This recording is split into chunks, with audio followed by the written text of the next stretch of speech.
పల్నాడు జిల్లాలో దారుణం చోటు చేసుకుంది. ఆస్తి వివాదాలతో అన్నదమ్ములను సోదరి హత్య చేయించినట్టు ఆరోపణలు వస్తున్నాయి. పక్షవాతంతో మృతి చెందిన తండ్రికి ప్రభుత్వం నుంచి వచ్చే ఆర్థిక ప్రయోజనాల కోసం అన్నని తమ్ముణ్ణి హత్య చేయించినట్టు పోలీసులు అనుమానిస్తున్నారు. నకరేకల్లు గిరిజన సంక్షేమ పాఠశాలలో టీచర్గా పనిచేసి పక్షవాతంతో మృతి చెందాడు పౌల్ రాజు. ఆయన పిల్లలు ముగ్గురి మధ్య ఆర్థిక వ్యవహారాల్లో వివాదం చెలరేగింది. ఈ సమయంలో తన అన్నని తమ్ముణ్ణి పక్కకు తప్పిస్తే వచ్చే డబ్బు ఆస్తి మొత్తం తనకే చెందుతుందని ఆశపడింది కృష్ణవేణి.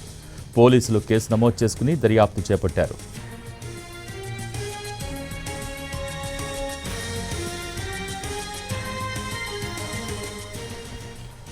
కృష్ణవేణి అన్న గోపీకృష్ణ బండ్లమోటు పోలీస్ స్టేషన్లో కానిస్టేబుల్గా పనిచేస్తున్నాడు. గత కొద్ది రోజుల నుంచి విధులకు గైర్హాజరు కావడంతో పోలీసులు విచారణ చేపట్టారు. అన్న గోపీకృష్ణను తమ్ముడు రామకృష్ణను కృష్ణవేణి హత్య చేయించిందని ఆరోపణలు రావడంతో విచారణ ముమ్మరం చేశారు పోలీసులు.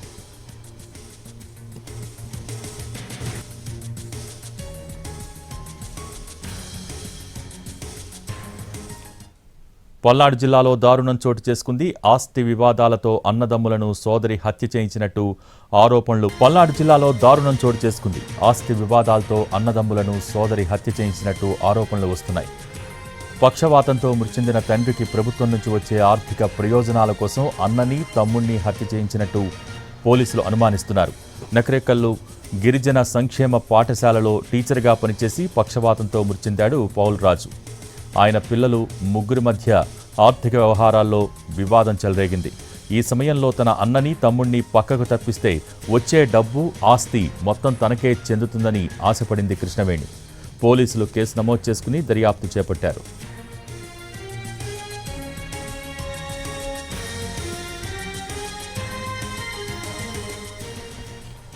కృష్ణవేణి అన్న గోపీకృష్ణ బండ్లమోటు పోలీస్ స్టేషన్లో కానిస్టేబుల్గా పనిచేస్తున్నాడు. గత కొద్ది రోజుల నుంచి విధులకు గైర్హాజరు కావడంతో పోలీసులు విచారణ చేపట్టారు. అన్న గోపీకృష్ణను తమ్ముడు రామకృష్ణను కృష్ణవేణి హత్య చేయించిందని ఆరోపణలు రావడంతో విచారణ ముమ్మరం చేశారు పోలీసులు.